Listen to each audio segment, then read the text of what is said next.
Muito boa tarde a todos. Sejam muito bem-vindos à nossa palestra semanal, a nossa live que agora está sendo online, né, devido à pandemia, ao novo coronavírus, que onde as autoridades sanitárias estão orientando as populações a não se aglomerar. Então, vamos hoje receber aqui o nosso querido irmão, o Yama de Jesus Lopes, de Cajazeiras, mas que atualmente está morando em São Vicente, nosso querido irmão, de uma oratória belíssima, de uma linguagem sofisticada, e ele passa o conhecimento espírita de uma maneira belíssima, que só ele sabe. Então, mas antes da nossa leitura do exórdio e da palestra de Uyama, vamos no nosso momento de harmonização, onde o nosso querido irmão também de Currais Novos, Alisson Campelo, coordenador da Comissão Regional Espírita do Seridó, vai agora tocar uma música no violão para que a gente faça a nossa oração íntima, o nosso momento de prece. Então, muito obrigado, Alisson, mais uma vez, seja bem-vindo. E nesses instantes agora que você vai tocar, que a gente serene nossas almas e entremos em contato com o Altíssimo, com o Divino Mestre, a fim de que essa próxima hora seja de muito proveito para todos nós. Fique à vontade. Boa tarde a todos. Eu vou fazer uma música aqui a pedido dos amigos Uyama e Rodrigo, Aos Pés do Monte, que me pegaram assim de surpresa, sabe? Agora não é só mais o Wesley e o Rodrigo. Aí o pessoal, vamos tocar. Vamos, a gente vê o que é que sai. Vai sair bonito, tenho certeza.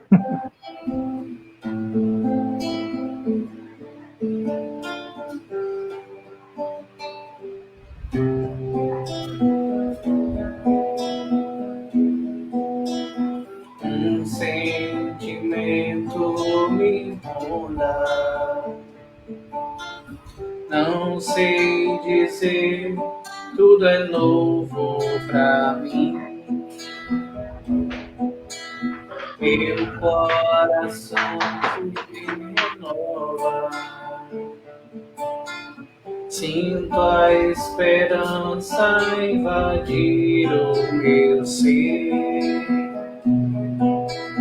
Quero ser manso, ser limpo, ser puro e pobre de espírito ser.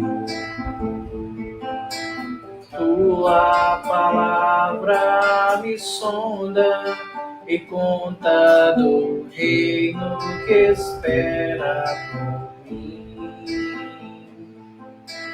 Eu te ofereço meu pranto, as dores da alma que quer renascer. Eu ouvi tua voz, teu falar me encantou e segui caminhar, quis saber pra onde vou. Eis-me aqui, minha dor segredou.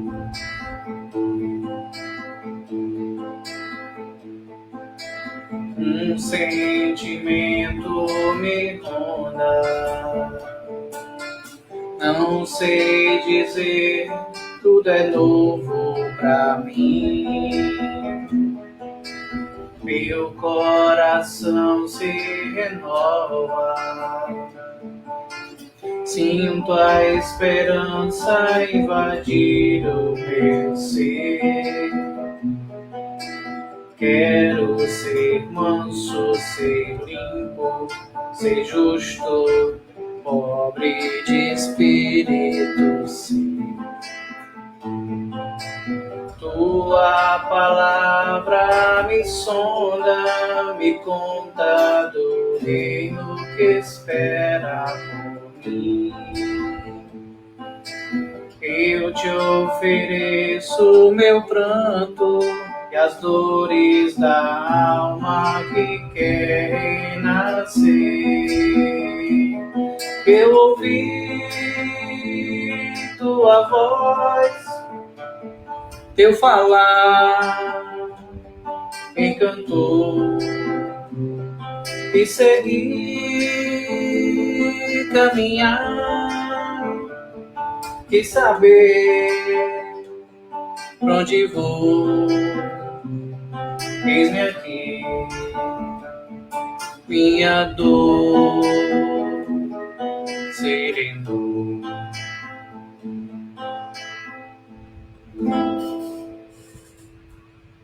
Pronto, meu amigo Rodrigo, fez o melhor que pude aí. Ficou lindo. Essa música é linda de todas as maneiras. Instrumental, voz violão, a banda tocando. É um louvor muito belíssimo. Então, muito obrigado, Alex, pela participação. Eu vou agora ler a nossa leitura, né? Já que é uma palestra, não deixa de ser uma palestra pública, a gente vai fazer uma leiturazinha rápida de uma página do livro Pão Nosso, de Emmanuel, Psicografia de Chico Xavier, que é intitulada Quando Orardes. A sincera, e Jesus diz em Marcos, capítulo 11, quando estiverdes orando, perdoai. E Emmanuel comenta, a sincera atitude da alma na prece não obedece aos movimentos mecânicos vulgares. Nas operações da luta comum, a criatura atende, invariavelmente, aos automatismos da experiência material que se modifica de maneira imperceptível, nos círculos do tempo.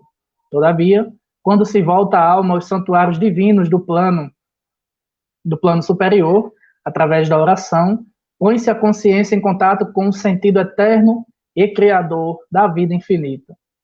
Examine cada aprendiz as sensações que experimenta em se colocando na posição de rogativa ao alto, compreendendo que se lhe faz indispensável a manutenção da paz interna perante as criaturas e quadros circunstanciais do caminho. A mente que ora permanece em movimentação na esfera invisível. As inteligências encarnadas, ainda mesmo quando se não conheçam entre si, na pauta das convenções materiais, comunicam-se através dos tênues fios do desejo manifestado na oração. Em tais instantes, que devemos consagrar exclusivamente à zona mais alta de nossa individualidade, expedimos mensagens, apelos, intenções, projetos e ansiedades que procuram um objetivo adequado. É digno de lástima todo aquele que se utiliza da oportunidade para dilatar a corrente do mal, consciente ou inconscientemente. É por este motivo que Jesus, compreendendo a carência de homens e mulheres isentos de culpa, lançou este expressivo programa de amor a benefício de cada discípulo do Evangelho. E quando estiverdes orando, perdoai. Belíssima mensagem do benfeitor Emmanuel, falando da oração e como ela deve ser feita de coração, com sinceridade, e como ela coloca em movimento as nossas almas. Então, meu amigo Yama, cadê tu? Seja muito bem-vindo mais uma vez. Você que já esteve aqui fisicamente 2 vezes, agora estamos juntos online, né, devido à pandemia, mas a mensagem, se Deus quiser, será passada da mesma forma, tão brilhante, tão bonita que só você consegue passar, ainda mais falando de caridade. Então, você tem o tempo que quiser, fique à vontade e votos de uma excelente palestra. Rodrigo, querido, muito obrigado pelo convite. Eu agradeço ao amparo da mentoria da Casa de Acari e o amparo dos benfeitores espirituais também do Lar Reencontro, que tanto nos ajudam nesse processo de irmanação de corações. E aos nossos espíritos protetores que conosco estão aqui, a todos os irmãos e irmãs reunidos em torno dessa nova modalidade de reunião, para que a gente partilhe aprendizado, ideias, fique muito à vontade aí de colocar as colaborações. Ao final a gente vai deixar um tempinho para que a gente possa comentar algumas delas. E eu não consigo ver daqui desse aplicativo as questões, mas fiquem à vontade que os colegas que conseguem na organização, na técnica, podem ir conversando conosco em função das complementações, das questões que vocês forem apresentando. Caridade. Essa é uma temática que vai nos acompanhar ao longo de toda a nossa trajetória de formação espiritual.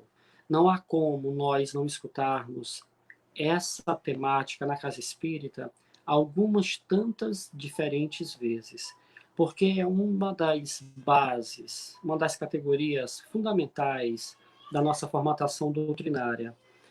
Um espírita, ele é um, um, um filho de Deus, ele é um cristão que se constitui cristão pela vivência, pelo domínio, pela expressão da caridade, pelo aprofundamento do que seja viver, compreender e dar conta da caridade. Hoje nós vamos, nesse instante de reflexão, conversarmos um pouco nessa direção. Um dos primeiros pontos referenciais da caridade vem, obviamente, do Evangelho segundo o Espiritismo. Lá, de modo estrutural, a caridade nos aparece 3 vezes.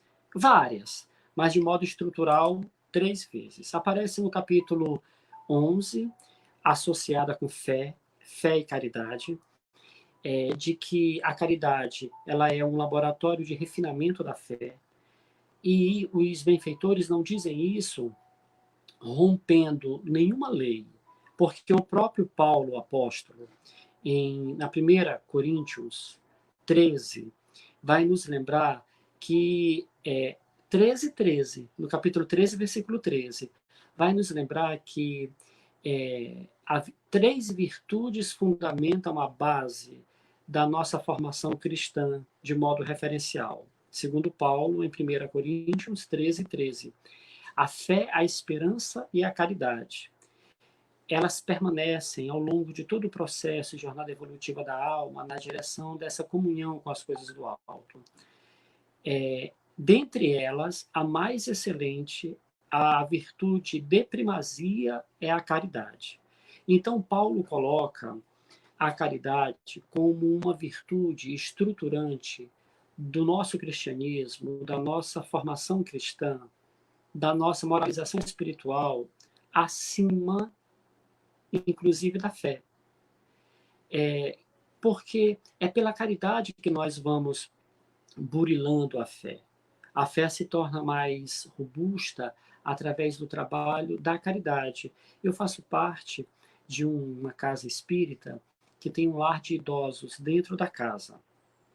E profundas ansiedades, depressões, profundas dores da alma, a gente acessa em relação à cura em trabalhos caritativos, lavando os pratos da casa, ajudando no chão, na limpeza do chão, participando do trabalho laboral, lá como voluntariado. Então, quando a gente começa a viver para fora da órbita do umbigo da gente, quando a gente começa a olhar o outro como um ponto de encontro com Deus, quando a gente começa a existir e dedicar o nosso tempo para algo que não sirva tão somente a nós e aos nossos, a gente começa a se desvencilhar do servilismo ao egoísmo, começa a existir de uma forma que não é mais uma estrutura egóica, mesquinha, egoística, de portar-se no mundo. Então, a caridade, ela vai refinando as bases de fé, porque ela vai nos aproximando de um processo de comunhão com Deus, de fidelidade, de vivência, de confiança, de escuta, de partilha com o outro, de crescimento espiritual. A nossa fé vai ficando mais robusta conforme a gente vai dando conta de viver de modo sistemático, duradouro, a caridade material, a caridade moral, que nós vamos ver logo um pouquinho mais.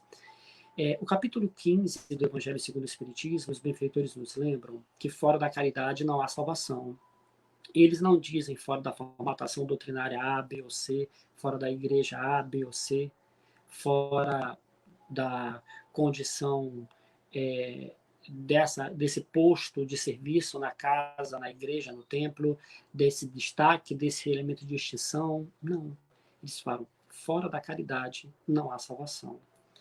E aí estende esse processo de lapidação da alma, de afinidade da alma na direção do outro, para todos os credos, cristãos ou não.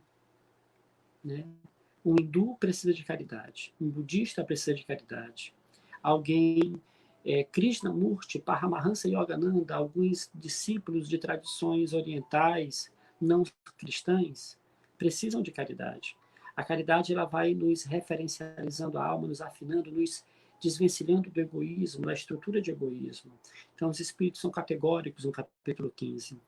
Mas, como eu dizia anteriormente, no capítulo 11, os benfeitores espirituais fazem uma relação entre fé e caridade. No capítulo 13, eles fazem uma referência estrutural sobre a diferença entre caridade material e caridade moral.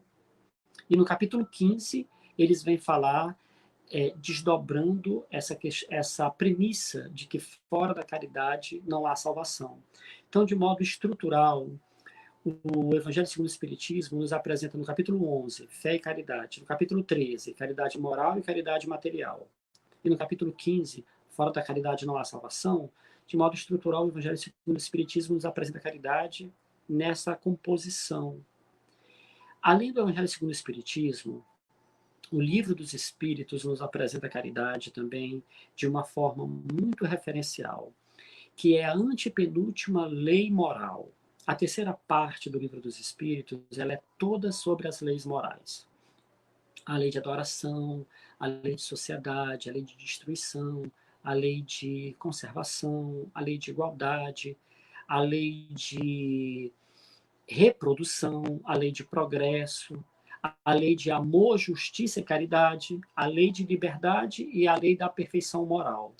E a terceira parte do Livro dos Espíritos vem nos trazer as leis pelas quais os espíritos se constituem espiritualizado, se moraliza, quais são as leis universais da moralização do ser, que não se dá sem conhecimento referencializado na direção desse equilíbrio entre moral e formação intelectual, o aproveitamento da formação intelectual na evangelização das vontades, dos desejos, das necessidades.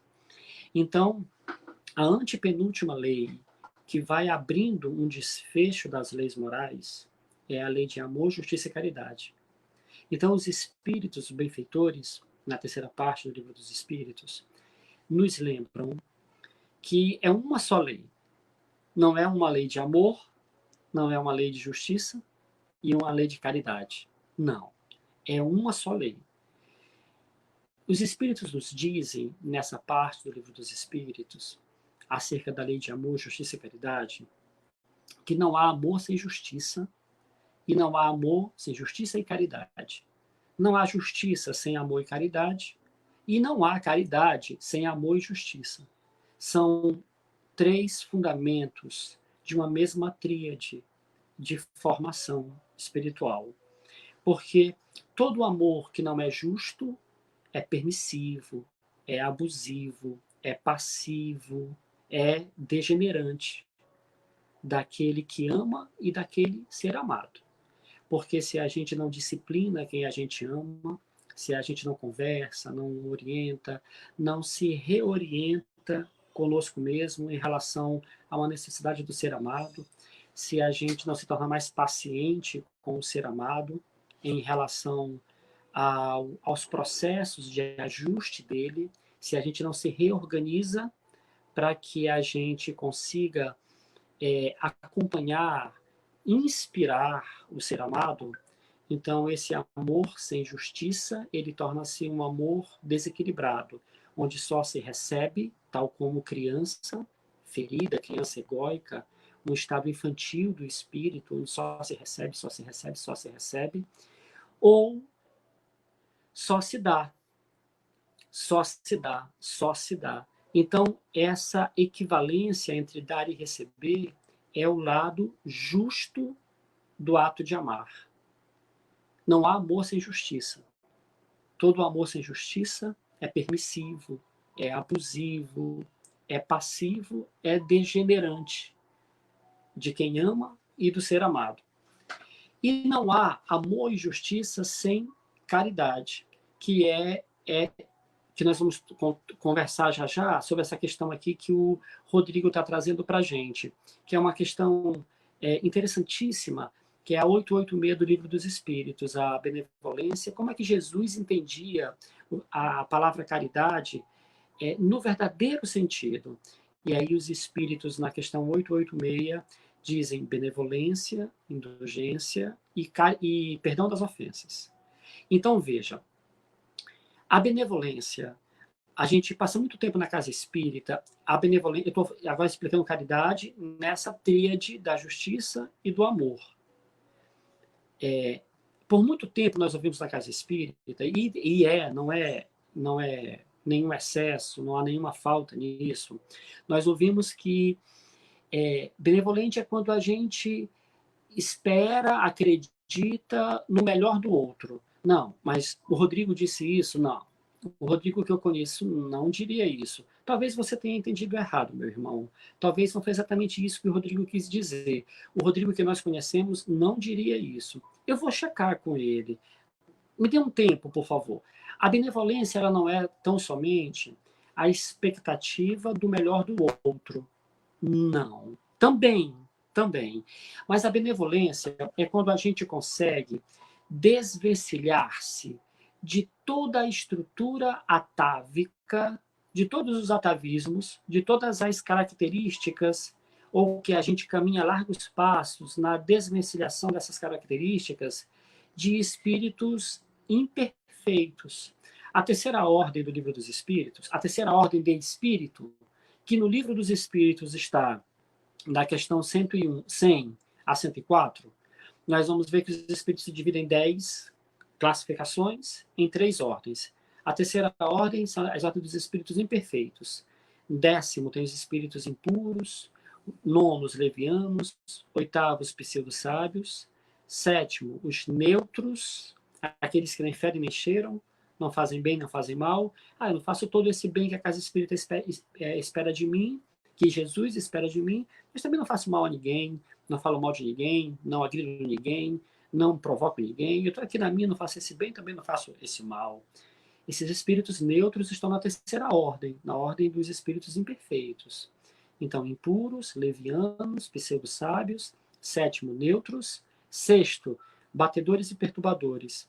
Aqueles espíritos que se batem, abrem porta, derrubam coisas de dentro do armário, arrastam móveis, se batem consigo mesmo em profundos estágios de ansiedade, de angústia, se batem consigo mesmo em profundos processos de depressão, onde eles estão mais preocupados em permanecer aferrados, atracados à depressão, do que com o processo de saída dela, do que concentrados com o brilho no olhar, na saída delas. Aqueles espíritos que conversam com a gente e dizem, mas esse problema aí é pequeno, o meu problema é que é grande. Olha, eu tenho uma fístula, eu tomo tantos medicamentos, tal medicamento tem 10 ml, tal medicamento tem 20 ml, tal medicamento tem 30 ml e tal. Esses espíritos, a gente, talvez, alguns irmãos, em um outro plano, diria assim, puxa vida, eu também tenho esse problema, mas eu estou caminhando, mas eu estou me alimentando um pouco melhor, eu parei de comer comidas que me prejudicam, eu estou tentando me exercitar um pouco mais. Onde é que está o brilho do olhar daqueles que estão tentando sair de processos de profundos adoecimentos? Está aferrado na doença e nas suas consequências? Ou está aferrado, vinculado ao que já faz de bom para sair desses processos de profunda angústia? Pois bem, esses espíritos que estão aferrados em estruturas de adoecimento, sem o brilho do olhar no processo de libertação, de cura espiritual dessas doenças, estão classificados e todos nós, de algum modo, em algum momento, na 6ª posição da classificação espiritual, que é o espíritos batedores e perturbadores. Quando a gente consegue se desvencilhar de todas essas características, a gente começa a dar conta de viver um estágio de benevolência, onde a gente predominantemente vive um pouco mais nos esforços para com o bem. Não é que a gente viva no bem predominantemente. Alguns vivem, ótimo, perfeito, está em bom caminho. Mas nós que estamos nesse processo de desvencilhamento das características dos espíritos imperfeitos, e a gente caminha na direção com a firmeza de propósito de operar no bem, de fazer mais bem que mal, de nos concentrar mais no bem do que nas coisas ruins. Ah, teve algo ruim? Tá, a pandemia tem muita coisa ruim. O que é que tem de bom na pandemia? Para aí, espera aí. Eu sei que eu vou me precaver das coisas ruins, eu vou me cuidar em relação às coisas ruins, vou cuidar dos meus próximos, daqueles que eu amo, dos meus próximos também, que não estão nos meus círculos diretos familiares. Eu vou me cuidar, mas o que há de bom em algo tão ruim?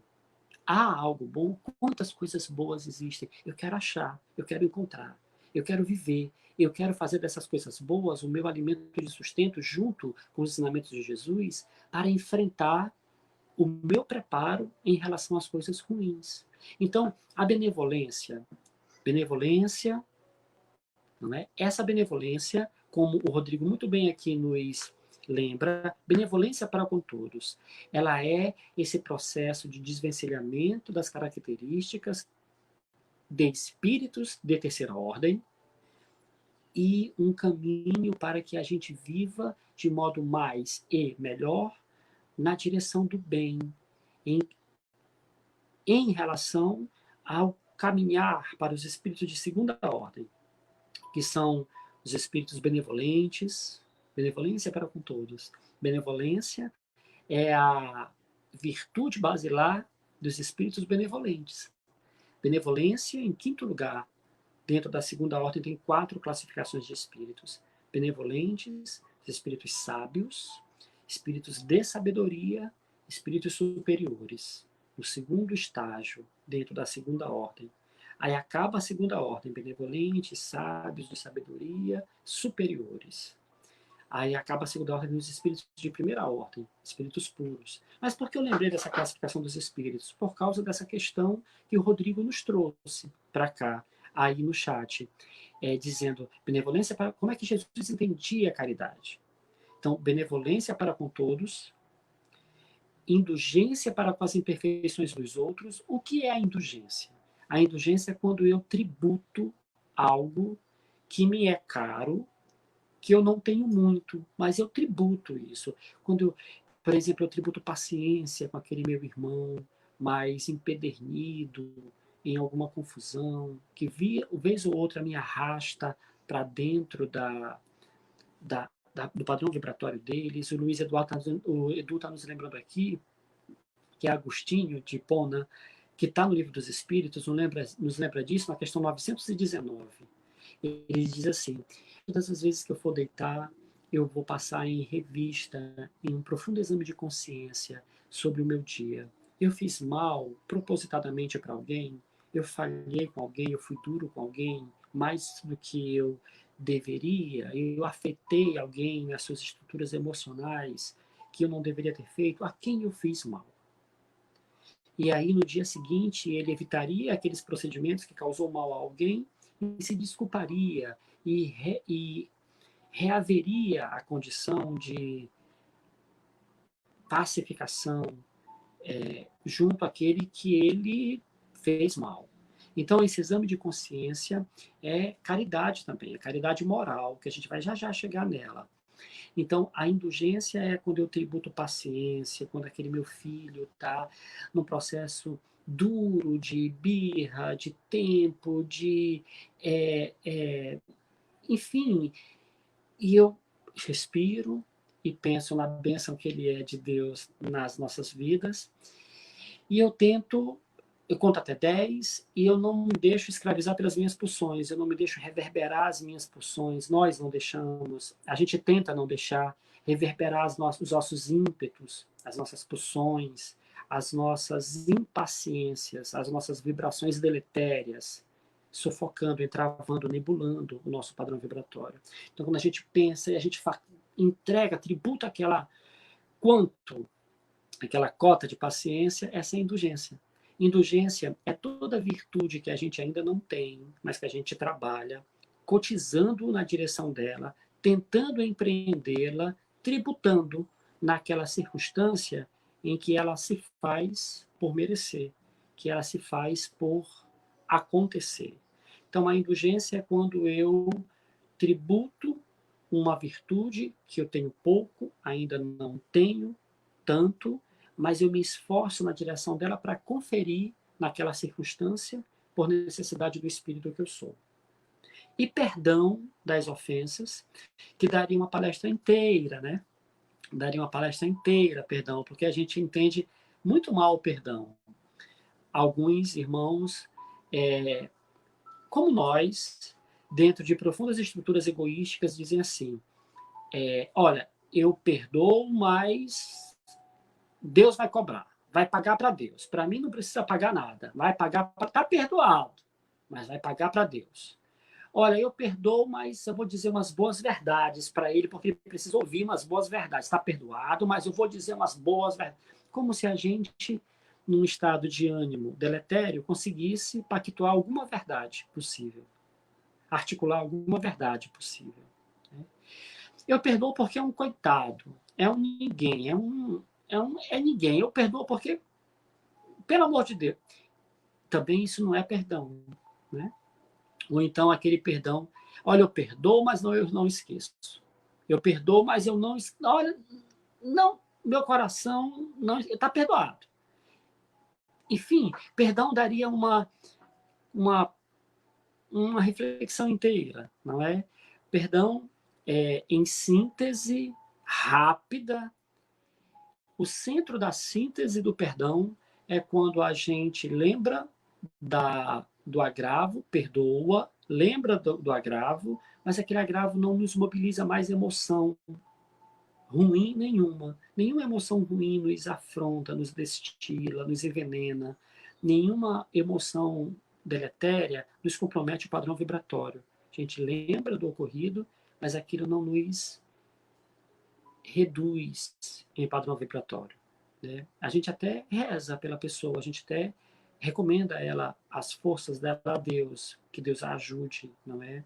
E tenta não ficar atracado àquela monoideia, atracado àquele pensamento que nos fez tanto mal, mas não nos mobiliza mais nenhuma angústia desferida na alma.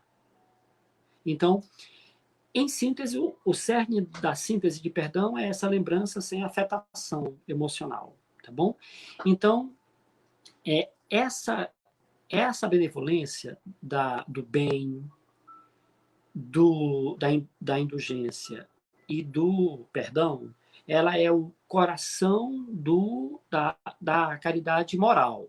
Jesus institui a caridade moral quando, em Mateus 5,44, Jesus diz assim, bendizei os que vos maldizem, fazei o bem aos que vos odeiam, e orai pelos que vos maltratam e vos perseguem e vos injuriam.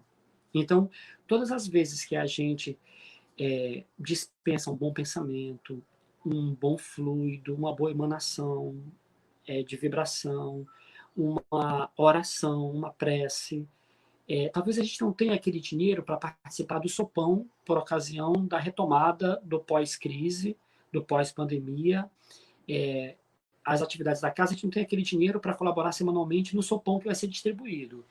No entanto, a gente pode ir com o nosso tempo, a gente pode fazer uma oração pelos que vão receber a sopa, a gente pode ajudar na produção da sopa, a gente pode fazer uma prece pelas pessoas que estão fazendo a sopa, pode lavar a garrafa. Às vezes as pessoas não chegam sem vasilha. É bom que quem distribui sopa na casa espírita, sempre tem aquela garrafa PET cortada na boca, ali, e dá uma lavada naquela garrafa e deixa lá do lado, porque às vezes as pessoas passam, não dá tempo de ir em casa buscar uma vasilha, chegam sem vasilha, enfim, é bom que a gente tenha ali reservado lavar as garrafas e tudo, enfim. Então, a caridade moral é aquela caridade que a gente entra com o nosso tempo, com o nosso pensamento, com a nossa dedicação, com o nosso refazimento íntimo, que logo mais a gente vai entrar. O que é um refazimento íntimo? Quando a gente cala diante do tolo, a gente não desdobra a confusão, a gente consegue perdoar, a gente evita um mau pensamento dentro do nosso ser, no nosso íntimo, quando a gente não serve vaca fria, como diria a minha mãe, né? Vaca fria, ela é um câncer para a caridade moral. O que é a vaca fria? É quando, por exemplo, a gente briga com um colega de trabalho, com alguém que a gente ama, e aí 2 meses depois, 3 meses depois, alguma indisposição mínima acontece, a gente volta àquelas mesmas questões pelas quais a gente brigou. Mas não tinha ficado acertado, não tinha ficado encaminhado, isso não foi superado naquela ocasião? Não. As mesmas questões voltam e aquela briga recomeça do ponto zero onde ela ficou. Vaca fria é a gente servir aquele assunto pelo qual a gente já brigou, encaminhou ou não, superou ou não, mas está voltando novamente de modo frio ali à mesa.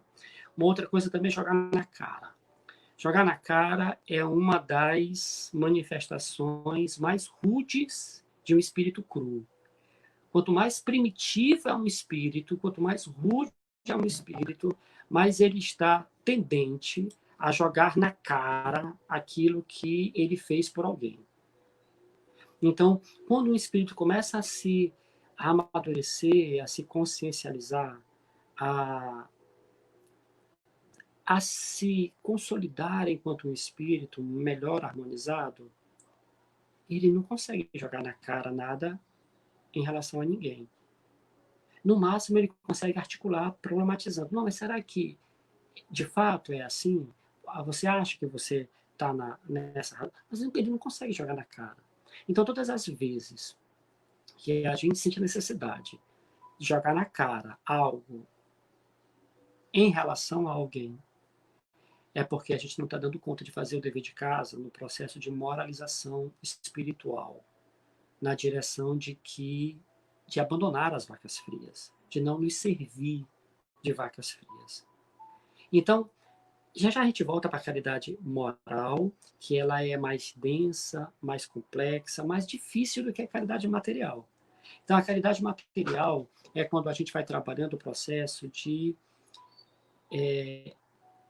desvencilhamento do egoísmo. Eu sempre uso o exemplo do guarda-roupa. Preciso achar um outro exemplo para ficar tão repetitivo, não é? Já sendo repetitivo. Que é, quantas peças no nosso guarda-roupa a gente não usa? Quantas peças? Quantas peças lá estão que nós vamos usar mais 3 ou 4 vezes e depois nunca mais nós as usaremos? Quantas peças? O que é que elas estão fazendo lá? Porque o dono delas espera por elas, precisa delas. E o que é que elas estão fazendo no nosso guarda-roupa? Elas só estão lá, não é a peça pela peça, elas estão lá porque elas representam uma escravização à matéria. Uma escravização à matéria. E como nós não conseguimos nos desvencilhar, termos a matéria, mas a matéria ainda nos tem, nós não conseguimos nos desvencilhar das roupas que nós não mais usaremos e que lá estão. Nós não nos desvencilhamos dela porque a gente não conseguiu se desvencilhar do egoísmo que elas superficialmente representam, que elas superficialmente estão vinculadas, alinhadas. Não é elas, mas é o egoísmo que elas materializam, que elas representam. Desvencilhando dessas peças, a gente vai desentralhando a alma, desentralhando o ser. A gente vai praticando o desapego. Então, a caridade material, ela não é somente a cota, o insumo, o produto, nós darmos. Não, ela é o dar, mas ela é o desvencilhar-se que há no dar, o desapegar-se que há no dar, o receber em leveza e em liberdade, o receber ao dar, o receber em leveza e liberdade na medida em que nós damos, na medida que fluímos, na medida que nos desescravizamos daquilo que nos pertence, daquilo que nós pertencemos a ele. Né? aquilo que a gente é pertencente dele, porque somos nós que dominamos o egoísmo, não somos nós que temos o egoísmo. Por muitas vezes é o egoísmo que nos tem, é o egoísmo que nos escraviza, é o egoísmo que nos dirige. Não é? Nós não temos o egoísmo, porque nós seríamos tantas outras coisas, e vez por outra, egoístas, porque nós tínhamos egoísmo conosco. Mas às vezes é o egoísmo que nos possui na totalidade, nos dirige. Isso é muito ruim.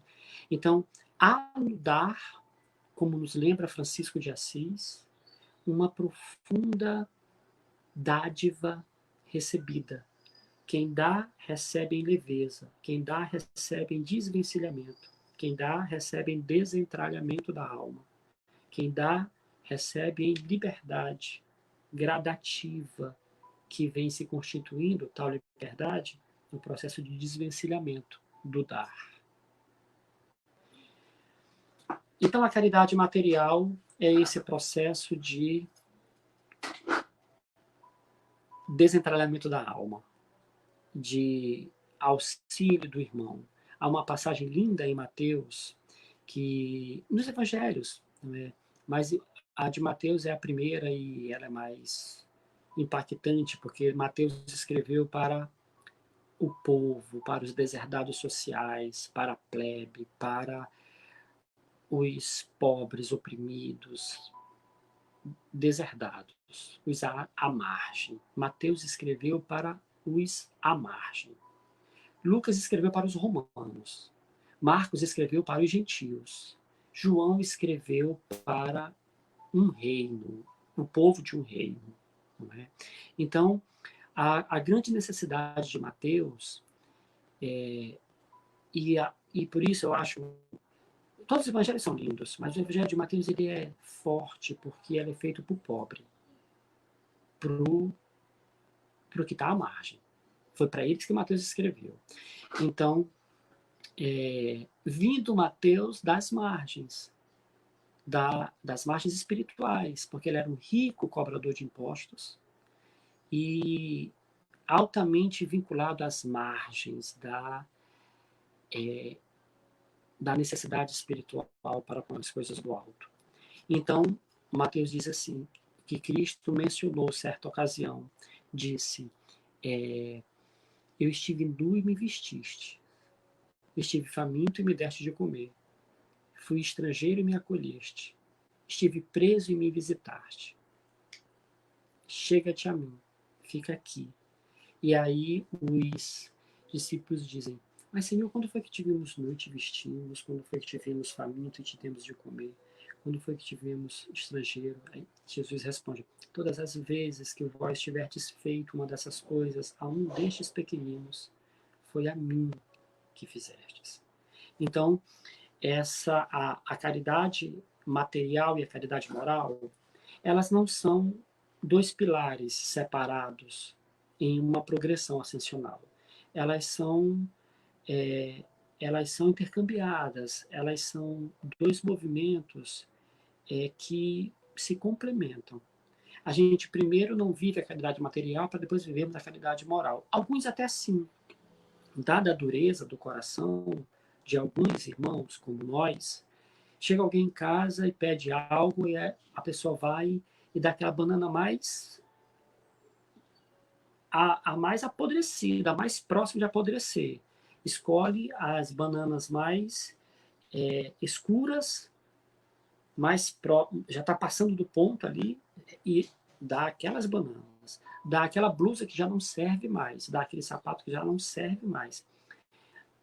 Dar o que não serve é o começo. É importante que a gente não passe muito tempo dando apenas o que não serve. Ou entendendo que a caridade material é feita de dar aquilo que já não serve. Não. Dar o que não serve faz parte de um necessário curto começo em relação à duração desse exercício de doar, de encontrar o outro como um ponto em relação a Deus. Então, não é que primeiro alguns até vivem primeiro a caridade material, e depois dizem, mas alguma coisa está faltando aqui, alguma coisa está incompleta aqui. aí lembra da caridade moral. Mas, na verdade, elas são dois movimentos de alma em uma mesma jornada ante uma mesma direção.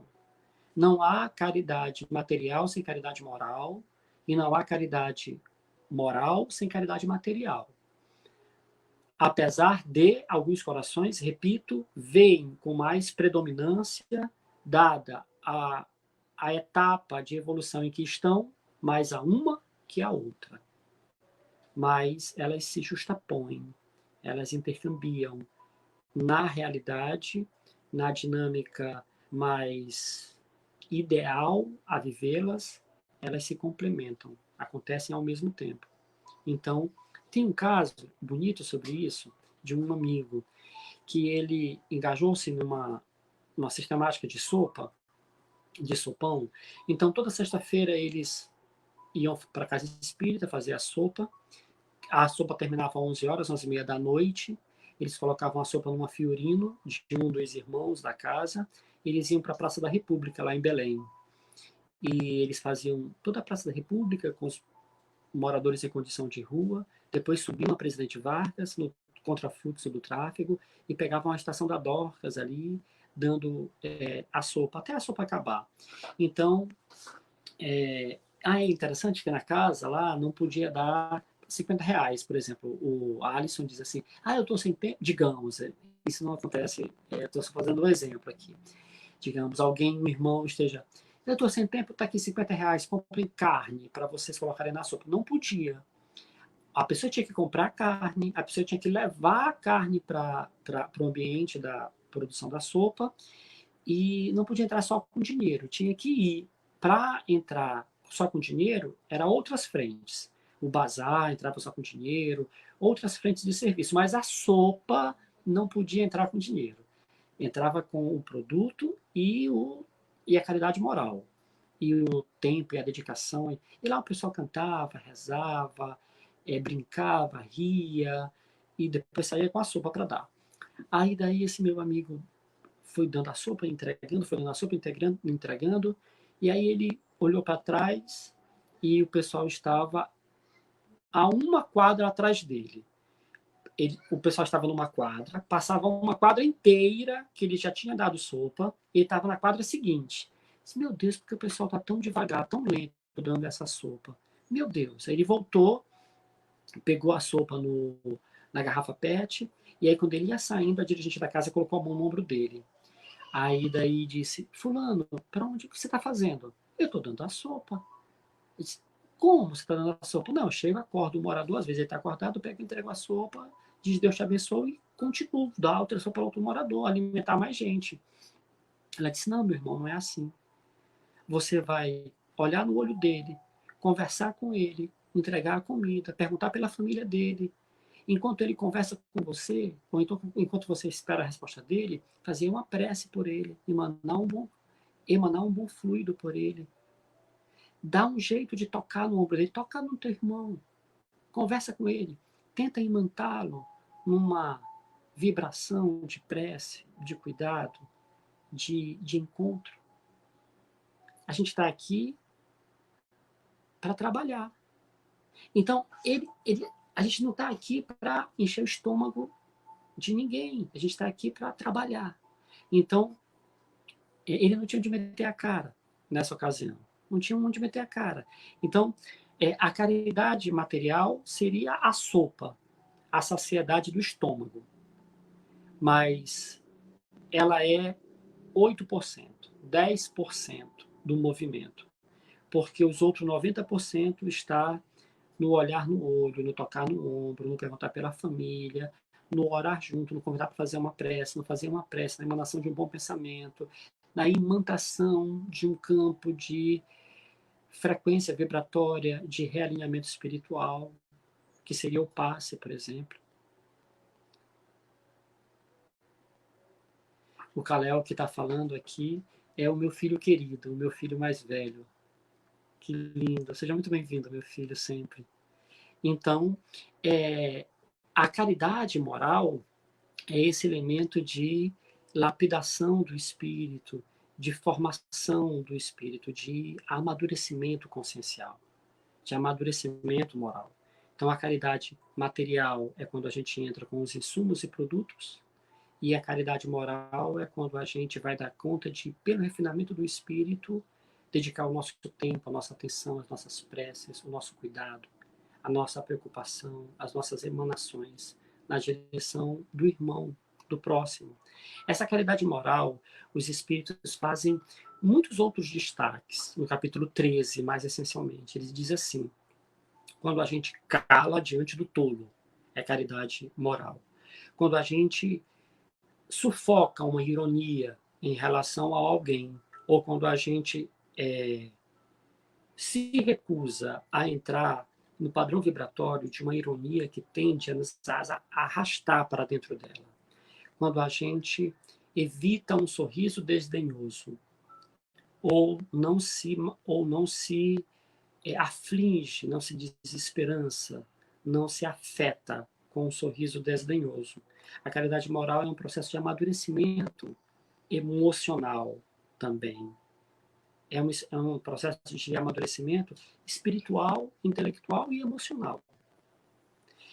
É quando a gente não se importa com as faltas alheias, quando as faltas alheias não nos castigam. É interessante que certa vez a Clarinha, a Clara Monize, no grupo espírita do Seridó, está fazendo um trabalho lindo. Ela está colocando histórias de Chico Xavier. Lindo, lindo. Eu adoro aquela sessão. Gosto muito daquela sessão que a Clarinha está colocando as histórias de Chico dentro do grupo. São histórias altamente formativas. Há 2 livros que trazem histórias do Chico. Um livro do Ramiro Gama, mais antigo, e um livro da Sueli Caldas Schubert. Todos 2 chamam-se Lindos Casos de Chico. Um mais bonito que o outro. E aí o Chico estava desolado, porque estavam falando mal dele.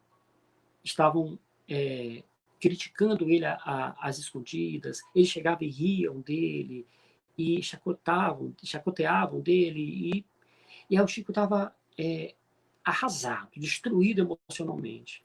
E aí o Emmanuel disse: Chico, por que tu estás triste? Aí ele disse: Emmanuel, eu estou falando tão mal de mim, falam tantas inverdades, não perguntam a minha posição, o meu lado da história. Tem sido tão ruim saber que falam tão mal de mim. Aí o Emmanuel disse: Chico, e é verdade o que estão dizendo de você? Ele disse: não, meu irmão, não é verdade não. Por que você se preocupa, Chico? Se não é verdade, por que você se preocupa?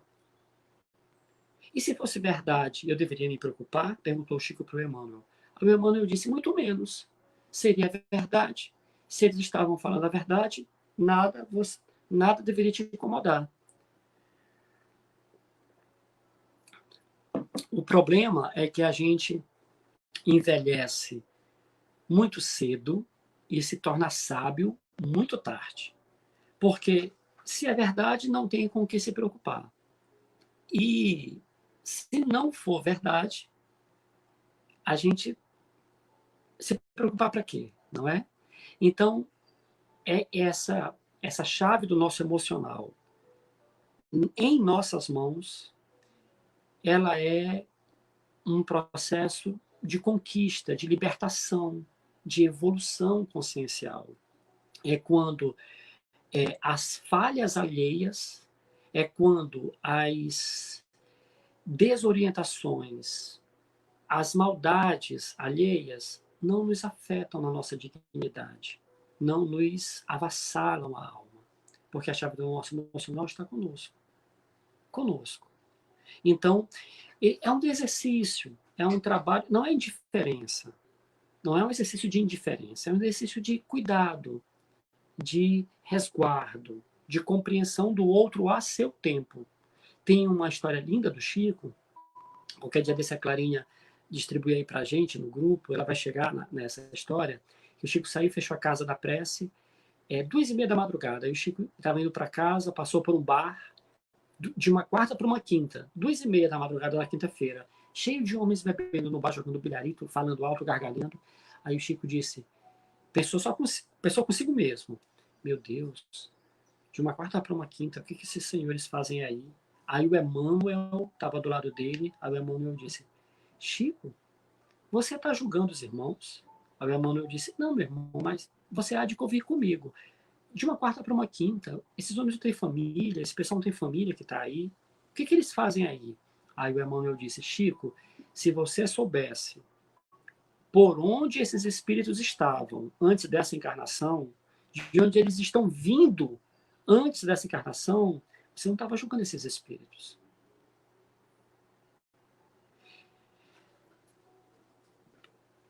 Não julgueis, porque com a mesma medida, batida e sacudida, também serão vós julgados. É o Cristo que institui isso.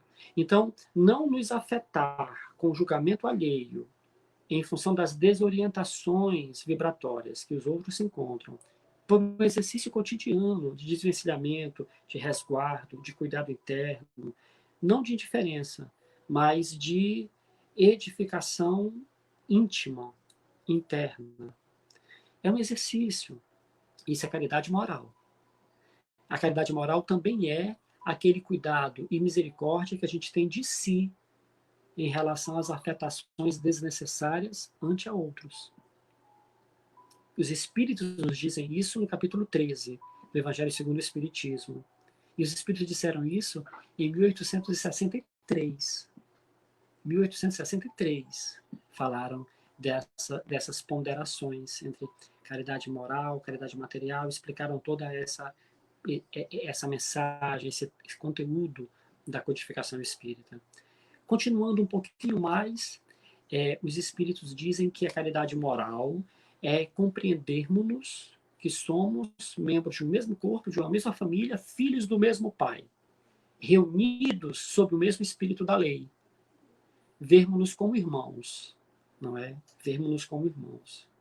Então, ao fim e ao cabo, nós estamos numa condição de pais, de vizinhos, de filhos, numa condição, porque nós precisamos de um estágio de amadurecimento, de responsabilização e de moralidade que nos requerem uma conduta pai.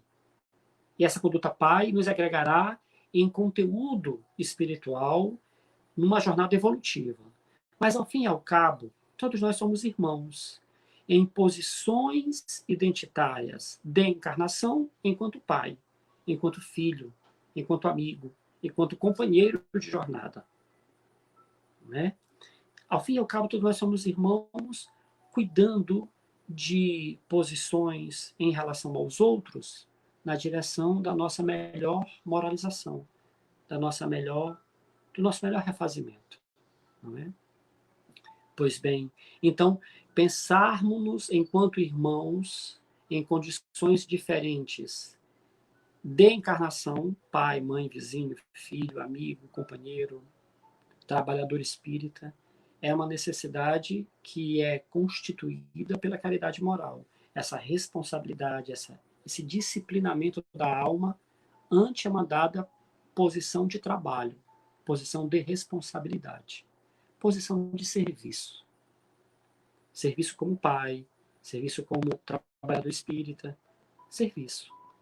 Essa responsabilidade que se constitui pelo disciplinamento da alma ante uma posição de serviço é caridade moral, também, segundo os benfeitores, capítulo 13. Pessoal, nós podemos ficar por aqui. Cuidar dos pensamentos também é caridade moral. Cuidar das vibrações, dos desejos, cuidar da evangelização dos desejos é caridade moral. Não é? Dar bons conselhos e ouvir bons conselhos. Ser justo. Olhar pelo lado da justiça as coisas. Não há justiça, lembra? Não há justiça sem amor, não há justiça sem amor e caridade. Não há amor sem justiça e caridade, não há caridade sem amor e justiça. A lei é uma só. A lei de amor, justiça e caridade. É uma lei universal, de espíritos que se consciencializam enquanto tal. Pessoal, é isso. Muito obrigado por essa reunião de corações encarnados e de vibrações espirituais na direção dessas reflexões em torno da nossa tão cara e amada doutrina luz, que é o Espiritismo. Muito obrigado. Gratidão pela oportunidade do serviço. que nós consigamos ser mais caridosos, materialmente e moralmente, sempre. Acho que o Rodrigo vai fazer a nossa oração de encerramento, não é? Isso mesmo, meu irmão. Olha, William, é impressionante como essas horas passam rápidas, essa horinha que a gente está aqui refletindo. Porque não faz 5 minutos, eram 5 horas da tarde. É muito bom. É um momento que nossa alma se eleva, que a gente está nesses instantes de reflexão. É muito bom mesmo. Então, Uyama, mais uma vez, nós aqui do grupo Sementes do Cristo, de Acari, um grupinho novo, com apenas 3 anos e meio, mas estamos aí na nossa batalha de trazer a luz do Consolador para essa nossa querida cidade. E você está nos ajudando a fazer esta luz ficar cada vez mais brilhante. Então, muito obrigado mais uma vez pela sua disponibilidade, pela belíssima palestra, por esses momentos belíssimos de reflexão, e até a próxima, se assim Deus nos permitir. E agora, em oração, para encerrarmos esse momento, fechemos nossos olhos e elevemos nossos pensamentos ao Cristo em gratidão por este momento de reflexão, de aprendizado, por esta pequena hora de nossa semana que nós dedicamos ao estudo, nós dedicamos à nossa instrução. Muito obrigado, Senhor. Que os seus anjos estejam conosco, nos auxiliando sempre, nossos espíritos protetores, na nossa caminhada aqui no plano físico, tão penosa, mas tão proveitosa para nossas almas. Muito obrigado ao irmão Iama pela sua belíssima palestra. Muito obrigado, Jesus. Muito obrigado, Senhor, por mais um instante de paz, de aprendizado, e por ainda estarmos aqui encarnados e saudáveis em meio a toda este momento difícil que agora passa a Terra. Muito obrigado a todos, e que assim seja, e que Jesus nos abençoe a todos. Valeu, tchau a todos. Muito obrigado.